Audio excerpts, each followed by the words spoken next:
2 pregnant women are confirmed to have Zick-V, the latest on a virus linked to abnormalities in babies.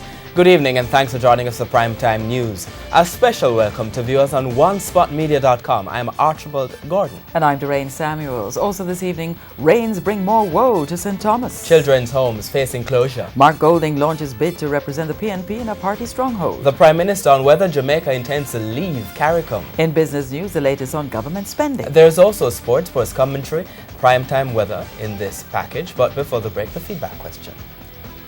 What do you think of the Health Ministry's plan to buy and give away drum covers to communities most affected by Zick-V because uncovered containers are becoming breeding sites for mosquitoes? Share comments online, facebook.com/televisionjamaica and tweet us at Television Jam.